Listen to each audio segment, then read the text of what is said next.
Well, hello and welcome once again to Hude Hour on Hude Network, where as usual we break down happenings within the humanitarian and development space. My name hasn't changed, I remain Amadine Ogbewe.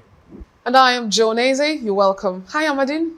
Hello, Joan. How are you doing? I'm good. You look good, by the way. You do too. And I always say, maybe I should say it once because you always look good. And it can just last for the rest of the year at least. Don't you think? Well, consistency is the key. Indeed, indeed. Well, today the topic is not quite as happy, but we do hope it ends up that way because, as always, we're proffering solutions, and that should ideally lead to the best of solutions. We're talking about drug abuse today. Now, drug abuse remains one of the leading challenges affecting young people today. Schools are not just places of learning, but also critical environments for shaping behaviors and decision-making.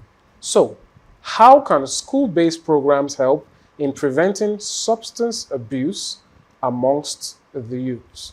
Indeed, it's important to note that education plays a vital role in drug prevention.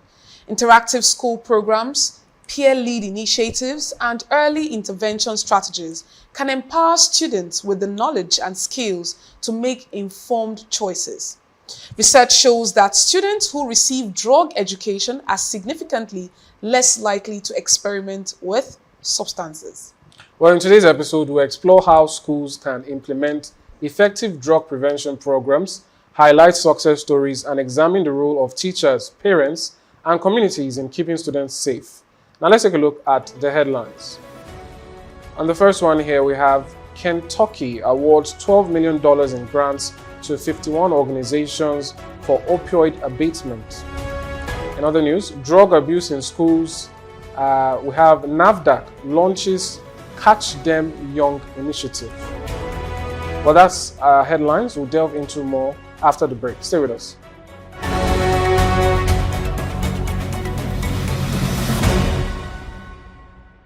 Now into the meat of it. Substance use amongst young people is a growing concern, with early exposure increasing the risk of long-term addiction.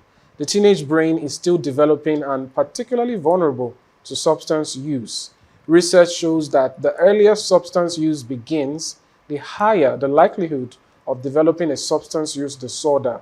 Addressing this issue through awareness and education is crucial in preventing lifelong health consequences.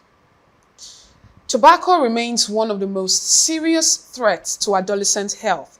1 in every 2 young smokers will eventually die from tobacco-related illnesses. And globally, an estimated 150 million young people use tobacco.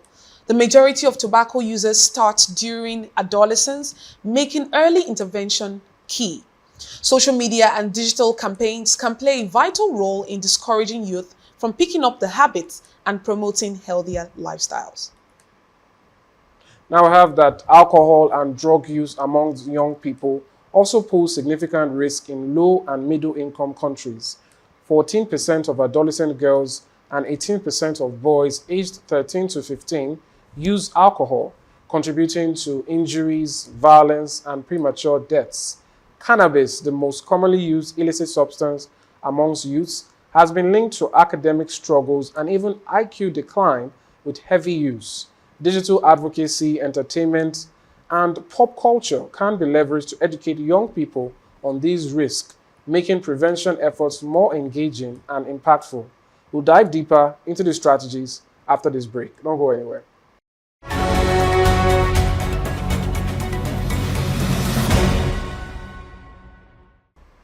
Now to the first of our news items. The Kentucky Opioid Abatement Advisory Commission has awarded $12 million in grant funding to 51 organizations across the state to support opioid prevention. treatment, and enforcement efforts.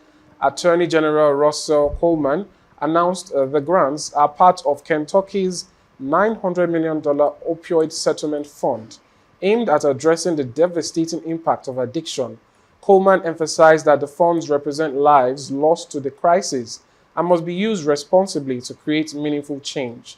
The funding will support organizations such as DV Aid Kitchen and Chrysalis House, which focus on rehabilitation and workforce reintegration for people in recovery. Chris Evans, Executive Director of the Commission, highlighted the role of these grants in expanding recovery efforts statewide. Street recovery advocates stressed the importance of helping individuals in recovery recognize their potential. Many entering recovery have little to no work experience and support programs provide the encouragement needed to rebuild their lives. The funding is part of Kentucky's ongoing effort to combat the opioid epidemic and create lasting opportunities for those affected. Well, John, I think the major thing here, like we always say, is putting your money where your mouth is. Yeah. We've recognized that the problem, as Kentucky is saying now, with opioid addiction. And I think that amount of money, $12 million or thereabouts, if I got that right, is pretty humongous and a show of commitment to fixing that problem. So I guess what we watch out for now is how exactly it's spread around to ensure perhaps it touches school-based programs and other such methods that lead to preventive or even punitive, if that's what works, so that at the end of the day, we get to see these young people get the help they need both before any potential harm and perhaps afterwards. Yeah, I totally agree with what you said. Let's come back to like opioid as a drug. It's just like a drug, a pain relief kind of drug, and it's just for you to take it and get yourself back. But people have actually abused it, and it can actually get addicted. People tend to take the drug and get addicted to it. So I think channeling or investing money into this is a good step, in making sure that people are getting their sanity back, getting their health systems back on check, and it's a very good step to take, indeed, I believe. All right, let's move to the next news item we have. The National Agency for Food and Drug Administration and Control, NAFDAC, has launched the Catch Them Young program to tackle rising drug abuse among secondary school students in Nigeria. The initiative, unveiled at Government Secondary School, Tunduwada, Abuja, focuses on drug abuse education and awareness campaigns aimed at young Nigerians. Alongside the program, NAFDAC also introduced the Consumer Safety Club to further promote safe practices among students. NAFDAC Director General Professor Mojishola Adeyeye emphasized the urgency of addressing youth substance abuse, highlighting the dangers of psychoactive drugs, including alcohol, tobacco, painkillers, and illegal substances. She warned that prolonged drug use can lead to addiction, organ damage, mental health issues, and even death. Professor Adeyeye urged students to recognize the devastating effect of drug abuse on families, the workforce, and the economy, calling it an epidemic that must be stopped. School principal Joseph Akor expressed gratitude to NAFDAC for selecting the school for the launch and pledged to uphold the program's objectives. He encouraged students to stay away from drug abuse to protect their future. The initiative is part of NAFDAC's broader efforts to curb drug abuse through education, advocacy, and community engagement. Well, this is what we're talking about, reaching out to the younger ones. And one of the sectors to reach out to these adolescents or the youth is through education and through schools, going to places where they can be found, because they are like the targets, they are the forefront of being influenced. So when these students are being taught, educated, enlightened that, okay, it's okay to take drugs, but not any kind of drug. You have to follow prescription and you shouldn't be influenced by any form. And this is also another way of checking factors, and I believe that's what we'll ask our guests, to talk about the factors that can actually make students or adolescents or youth to enter into drug abuse. But anyways, NAFDAC taking up this particular step to reach out to schools, especially in Abuja and other places, is a good step to take, I believe. Fair enough. You've said it all, and I guess we'll take a look and see later on what actually is involved in getting these programs running. All right, so with that, we'll go on a quick break now. When we return, we will be joined by a guest, the president of Psychotherapeutic and Counseling Research Institute, talking about the person of Saadatu Adamu, to speak on this issue of educating young people and school-based prevention programs. Don't go anywhere. We'll be right back.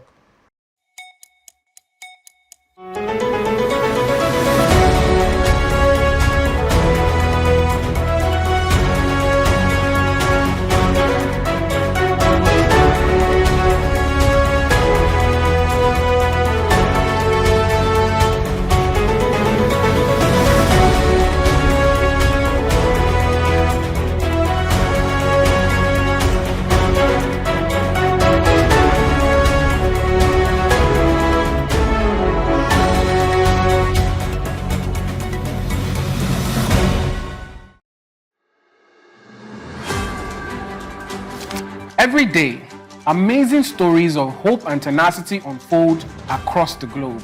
On Hude Hour, we dive into these inspiring tales and discuss the vital work being done in the humanitarian and development space. Humanity has never faced a shortage of challenges, yet we rise stronger through teamwork and determination. Though these remedies are often underreported, on Hude Hour, we advocate sustainable solutions. We bring you the latest and most impactful news on how lives are being changed. We engage with young change makers and experts who provide valuable insights into relief efforts and the challenges faced by local communities through a global perspective. Join us every Wednesday by 8 a.m. on Hude Network's YouTube channel as we embark on this journey of positive change.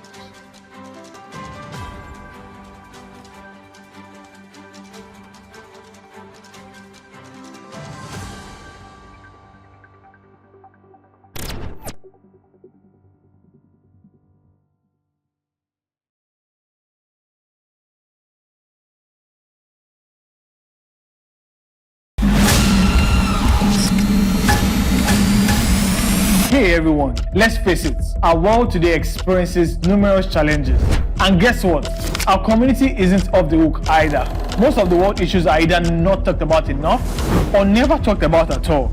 But here on Timeline, we've got you covered. We dive deep into issues that affect us every day, leaving behind footprints of wisdom, knowledge, and solutions. Think of it like a roadmap that keeps you on the track for success. So buckle up, because in this new season of Timeline, we're taking another trip through the past, the present, and navigate into a more promising future. Again, we're talking solutions, people. And let's make one thing clear. This is not your average blah blah blah convo. This is real talk with a side of inspiration and a sprinkle of wow. I never thought about it like that. I'm your host on this impactful ride. Together, we'll tackle the tough stuff, laugh a little, and find ourselves on the path to positive change. So what are you waiting for? Season 2 of Timeline will be loaded. Let's get started. Hop in and let's drive straight into the hearts of issues shaping our world. Let's go. Oh, one more thing. Hit that subscribe button and let's take this ride together.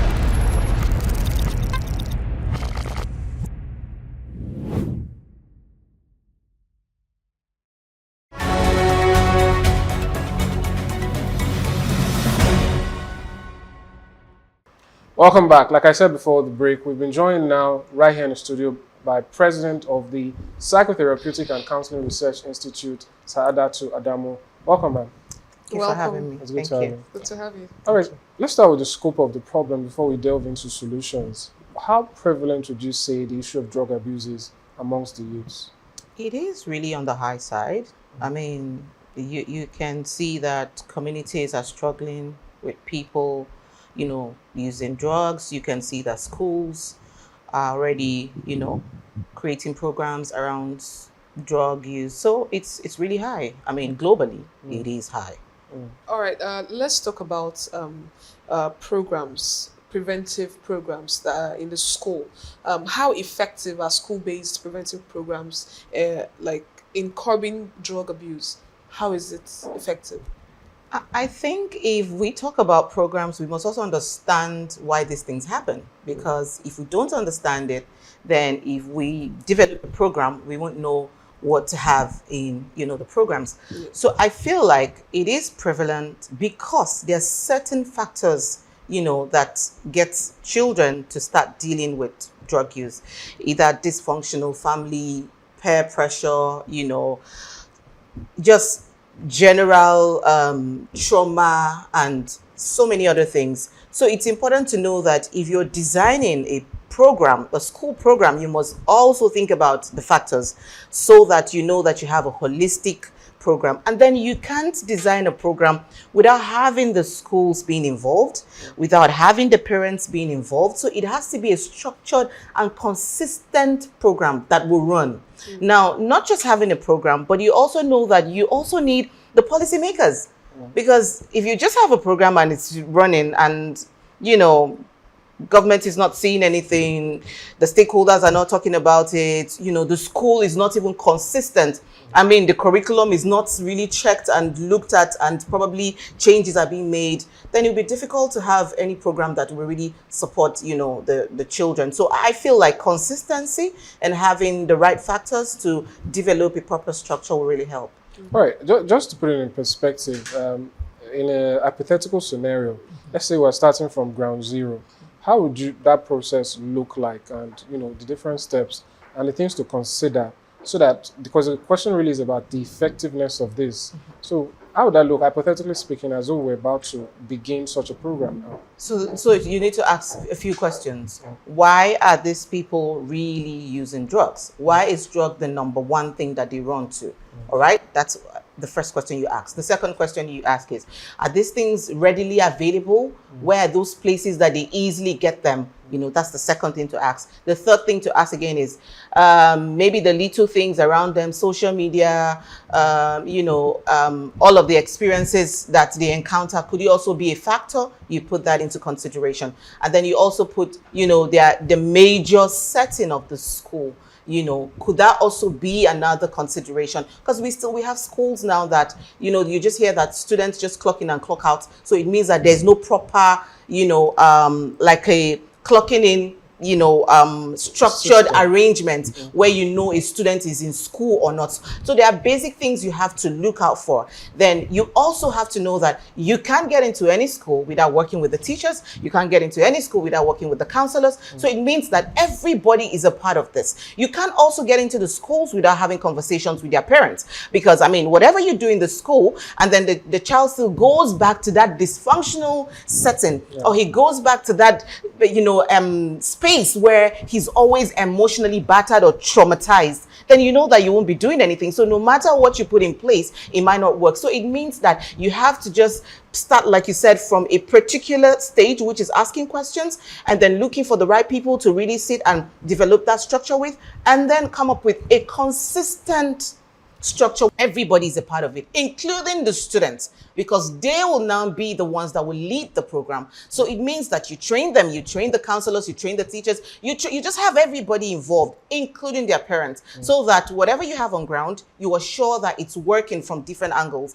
and not just concentrating on, oh, we have a program, we're sure that the students would do well. But everybody has to be a part of this, just so you can have, a proper working document or something that can support, this kids. Okay, fair enough. I would want you to outline these strategies. You've actually said quite a lot, and I want you to outline strategies that teachers, counselors, because you made a very strong point there that teachers, counselors, the students, everybody should be involved. So let's assume, or there are cases where teachers and counselors have spotted students that, okay, this person is actually under the drug abuse, taking the substance and all that. So what are those strategies that they can do to, support or help the students? So it's very important for anybody developing, a program for students to know that you have to put the teachers through, you have to put the counselors through, because some of them don't really understand how to approach them. They don't even know the behaviors, that you should spot to say, I think this person is not doing well, we can support him. So it means that you have to train them. When you train them, you give them a manual that they use to work with the students. And when you train them, you help them also understand certain signs that they have to look out for. Someone who is very aggressive sometimes, someone who is always absent in school, someone who was doing well academically and all of a sudden, exactly, someone who is just not always looking very, up and clean as he used to. There are just few signs that they have to look out for. And then, of course, if someone is very irritable, he behaves a certain way, then you know that, those are little signs. However, they have to be trained, because it's not just seeing the signs, but how do you approach them? Because when you approach them wrongly, unfortunately, you will never get the best out of them. But when you approach them in the right way, they will even be the ones to tell you, I really need help. So it means that no matter the strategy, training is the number one that you give to any school, so that they can also understand how to deal with issues like that when they're faced with them. All right, can you tell us about the trainers? I think it's good to know what qualifies someone. Is that where your organization comes in? Who is responsible or who is capable of impacting this knowledge to the teachers and the counselors? Okay, so I will say that a professional, someone who has been in the field for a while, someone who understands the basics, someone who has, managed, people in that kind of situation. Okay, so that person can actually train. So I'll also say that a trained mental health professional can actually train teachers. A trained counselor in addiction can also train. Someone who has been in the space of rehabilitation can also train teachers. Okay, and so, but then again, I'll say that because lately, the relationship between mental health and drug use is a little bit, it's quite close, So it's also seen that for everyone who is at least able to support an individual who is struggling with mental health issues can also train a teacher who is in that space to also spot those little things that you can. So basically, I'll say a professional, so that we don't get anybody saying, this is what I do and I can do it, but a professional who has been in that setting for a while. All right, but just a little, take us a little back for the issue of trauma and all of that. I don't know if you can walk us through how, because we're talking mainly on prevention and all of that, or maybe we'll delve a little bit more into prevention. When these things are spotted, can you give us a sneak peek into what is required to basically reset that person to, the regular functioning, non-addicted phase that they used to be in? Because I understand that it's a struggle. The other day we were speaking with someone else in the field, and he talked about how so it's something that has to do with the brain at times, so it actually changes you. Yeah. So it takes a lot. If you can give us a sneak peek of what it looks like to rehabilitate someone. So it's actually a process. Rehabilitation an individual is a process, and it's a journey between you and the person, because no matter how much you put in effort, no matter how much you work, no matter how good you are, if the person is not willing, then it might just take forever to support that individual. So it means that it starts with the person saying, I need this help. Okay, so it becomes quite easy. So it's also one of the fundamentals, is now understanding the effects of trauma, counseling, on someone who has struggled or is struggling with trauma. Now, when you help someone with counseling, you get that person to that point where they emotionally can regulate themselves. Okay, because most times people struggle, because of certain things. But with counseling, it helps you understand why, or the things you should do, things you shouldn't do. It just helps you regulate. Then also getting that point and that person to understand trauma-informed care, that the person has been traumatized, and he now understands why he's doing the things he's been doing as a result of trauma. Helps him now understand how to manage when he or she encounters such a thing. All right. So it's important to get an individual to that point where he understands trauma-informed care. I'm traumatized. I can deal with it. I won't let this happen to me again. There are triggers to this. When they come, this is what I will do. You know, when people say XYZ to me, I won't hold on to it. I know how to manage myself, you know. So counseling and then using the trauma-informed care program is quite good. But like I said, it's a process. It doesn't take one day, because everything about that human being has changed. The way he thinks, the way he sees things, the way he even perceives me, you know, lack of trust, you know, and a whole lot. So everything has changed. So it means that you're not just going to be, you know, probably giving that human being medications alone, but you have to mentally also work on his, you know, mind, so that he can begin to change how he sees things, what he's doing, and how, you know, he can really come out of that situation. So it's really a process. All right, let me just take one more question in. There's this, I don't know if I should call it misconception, perhaps you'll confirm that for me now. There's this idea of fear that people have that therapy or counseling is a lifelong thing, and that there's no day where you've done enough and they say, well, you are cured, go home. It's, you have to keep coming and talking and all of that. So people are scared that I don't want to start a journey where it's my life is now dependent on it. Maybe if I miss some sessions, I revert and all of that. Is that how counseling works? No, to be honest, it's important to always, you know, get your clients to understand that at some point they will need to support themselves. Now imagine you have 30 people a week and then they keep coming back and then it's a whole year. So you as the counselor, you're also going to struggle because there's what we call the secondary trauma. So it means that everything they also put in, it comes back to you. So you can't have a client who comes regularly, like the whole year, round year. I mean, you have to get them to that point where they can self-support themselves, so that when you're not there, they can move without you. Independent. Exactly. You don't want anybody to feel like, you know, if I don't see my therapist, then I'm in trouble. No, they should be able to support themselves. So I don't think, you know, it's correct to say that counseling is a lifetime thing. No, it's not. Okay, so to wrap it up, what's your vision for the future of youth drug prevention efforts in schools? You're a psychotherapist, so what's your vision for the youth? For me, I would want to see a system where there's a structured program. I would want to see a system where policymakers are working together with schools.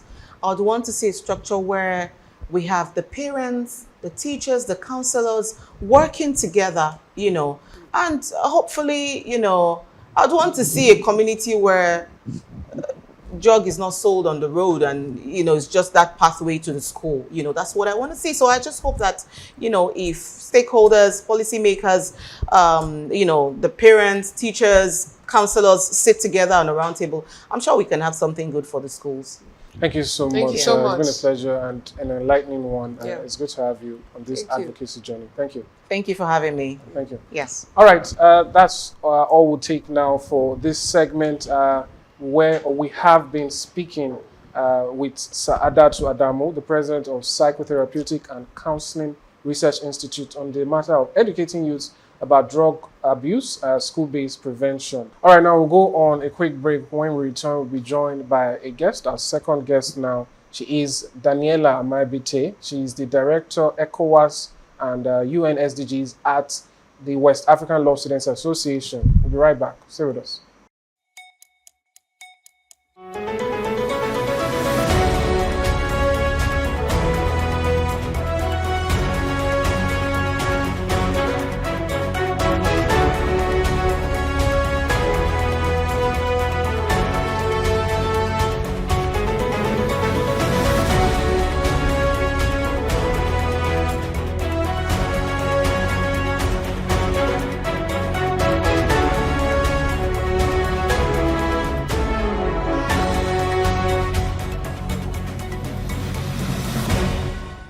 Welcome back. All right, we've been joined now by our second guest in the house to delve specifically into the issue of the girl child and the girl youths as regards what we've been talking about all along, educating youths about drug abuse, school-based prevention. Like I said before, she is Daniela Amabite. She's the director, ECOWAS and UN SDGs at the West African Law Students Association. Welcome, Daniela. How are you doing? I'm doing fine. Thank you for having me on the show today. It's good to have you. You're welcome. All right, so let's start straight from it. You're a girl child advocate in your duties. how prevalent would you say is drug abuse amongst that demographic? Thank you for that question. As a girl child advocate, I have been privileged to work with many young persons, especially the girl child under the school-based education, and it's growing frequently. Drug abuse is becoming something that is kind of attached to our society because it's a trend now. But this trend could have different reasons why they are coming up, either for anxiety, mental health, depression, or due to family backgrounds, or should I say peer group influence or pressure. So in a modern day society, this school-based education program should be brought in to educate the girl child.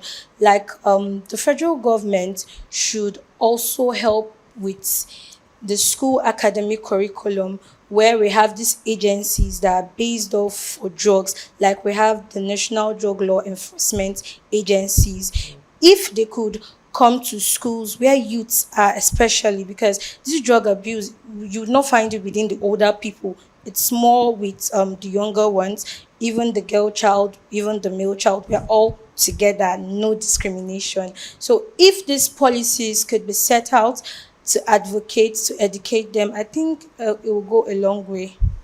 Okay, fair enough. You mentioned depression, peer group influence. What are those factors that can actually make adolescents, youth, to be vulnerable to drug abuse? Um, we have environmental factors. Okay. Environmental factors, this is where peer group comes in. I would cite an example. You come from a family where you're being told, don't do this, don't do that. And you go to the school environment, you're meeting new people, people from diverse cultures and religion. And you could have that one friend that says, if I don't take drugs, I can't read. So I need to take drugs to read.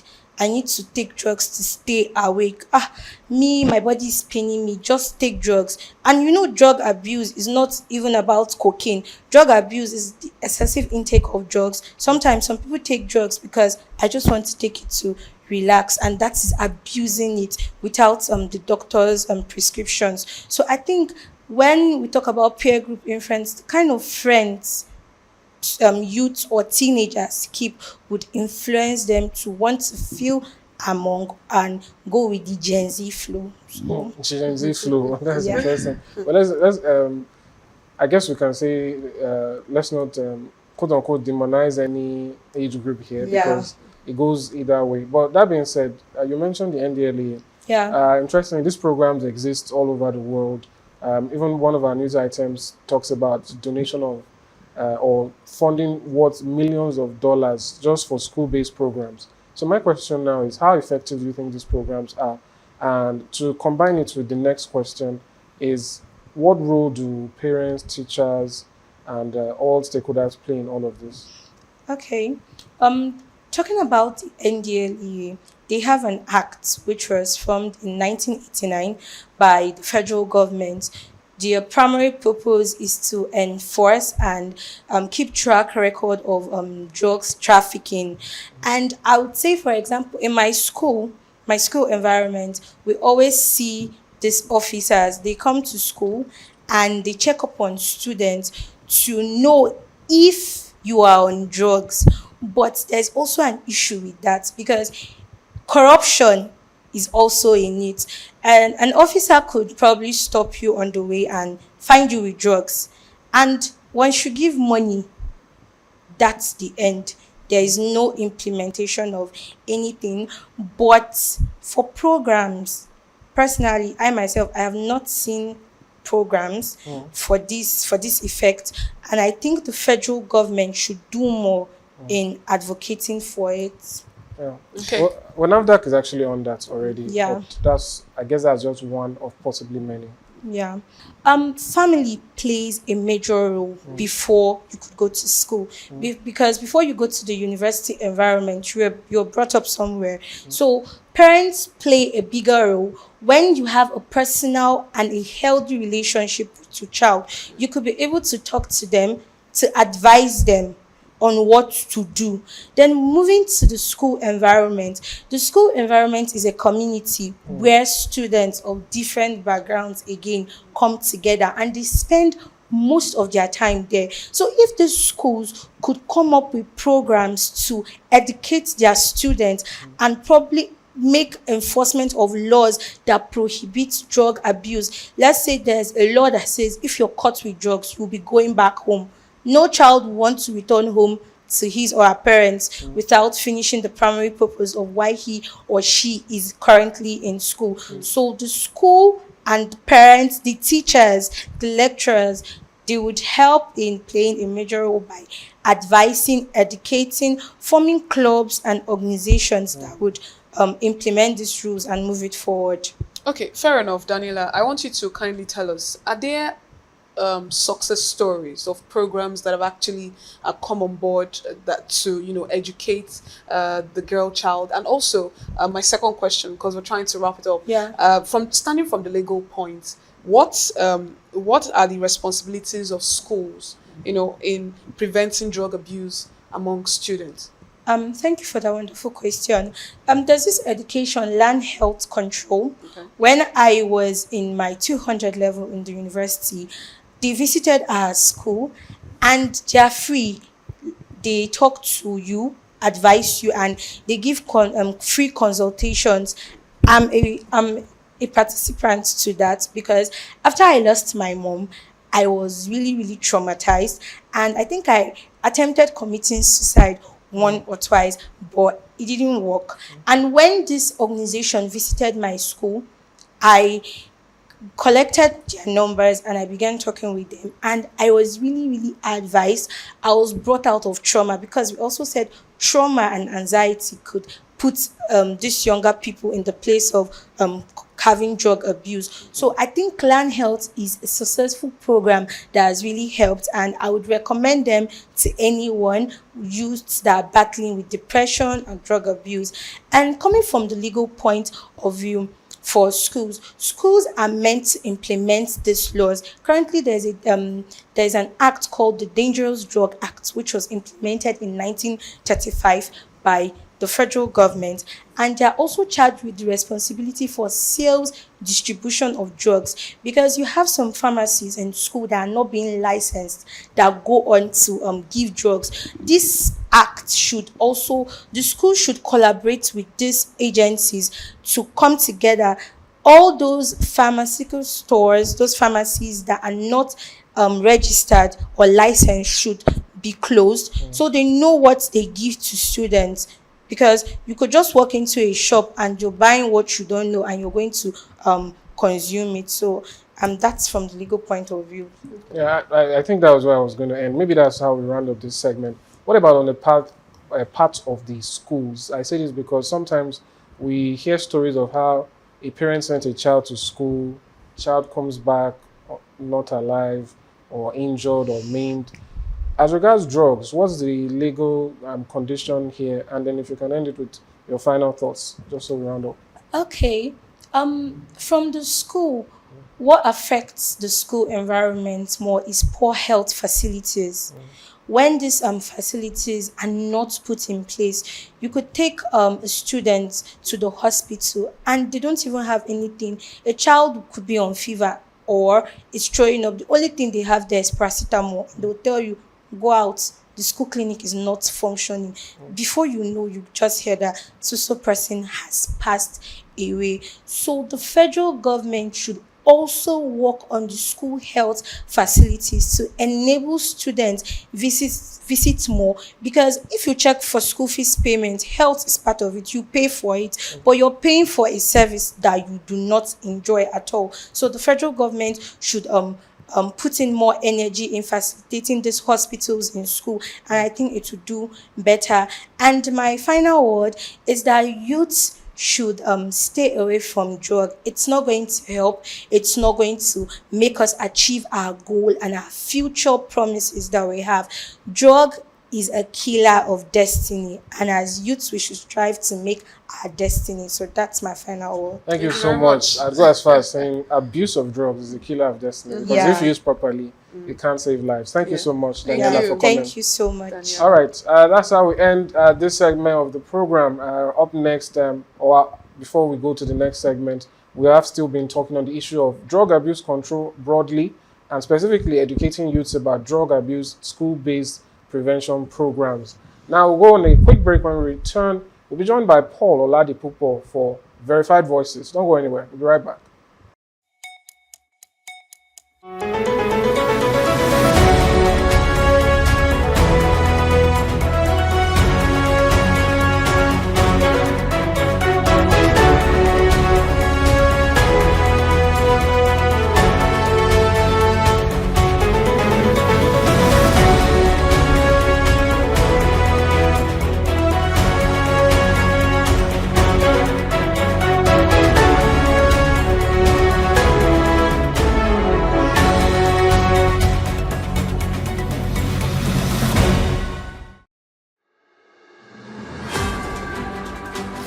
Every day, amazing stories of hope and tenacity unfold across the globe. On Hude Hour, we dive into these inspiring tales and discuss the vital work being done in the humanitarian and development space. Humanity has never faced a shortage of challenges, yet we rise stronger through teamwork and determination.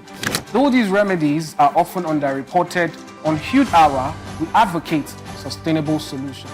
We bring you the latest and most impactful news on how lives are being changed. We engage with young change makers and experts who provide valuable insights into relief efforts and the challenges faced by local communities through a global perspective. Join us every Wednesday by 8 a.m. on Hude Network's YouTube channel as we embark on this journey of positive change.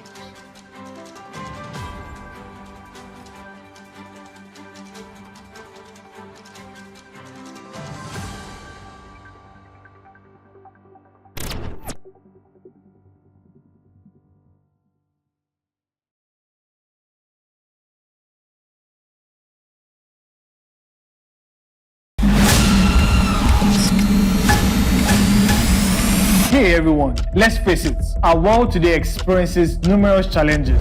And guess what? Our community isn't off the hook either. Most of the world issues are either not talked about enough or never talked about at all. But here on Timeline, we've got you covered. We dive deep into issues that affect us every day, leaving behind footprints of wisdom, knowledge, and solutions. Think of it like a roadmap that keeps you on the track for success. So buckle up, because in this new season of Timeline, we're taking another trip through the past, the present, and navigate into a more promising future. Again, we're talking solutions, people, and let's make one thing clear.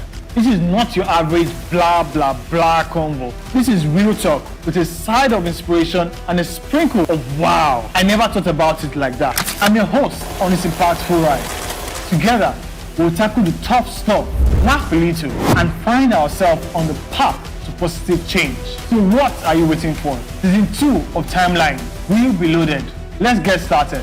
Hop in and let's drive straight into the heart of issues shaping our world. Let's go. Oh, one more thing. Hit that subscribe button and let's take this ride together.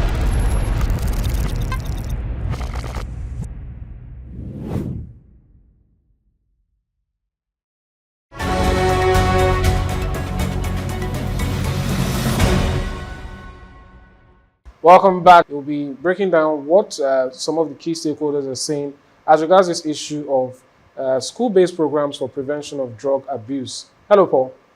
Hi, Hamadin. How are you doing today? I'm good. And you? Very well, thank you. How are you doing as well, John? I'm good. It's always a pleasure to see your beautiful smile, so don't stop giving us your smile, John. Yes, John. Thank you. Okay, now let's go to what we have today on Verified Voices. On the very first stakeholder that we have saying something here. Say this from the UN Office on Drug and Crimes, as the UNODC. They say from youth to youth and for youth, young people in Japan mobilized and raised funds that they donated to the UNODC through the Drug Abuse Prevention Center, DAPC, that grants aim to empower youth in developing countries to take more active roles in drug use prevention work. I mean, this is a very lovely work, I must say. Those who organize this is a very good one. This is just young kids coming together, school kids actually coming together to donate, to raise money for a very big body and for a very good cause. Amadine, I'd love to take your reactions on this. Yeah, well, we know youths, young people are not the most, are not in the bracket of perhaps the most rich people. They tend to be those who have struggled with unemployment and so on and so forth. So it's interesting to see that what they have, the little they do have, they are trying to use it for the betterment of their demographic and generally all other stakeholders. It's a beautiful thing to see. Yeah, a very beautiful thing to say. Let's move on quickly so that we don't run out of time. This is from NACADA. This is National Authority for the Campaign Against Alcohol and Drug in Kenya. This was an outreach program that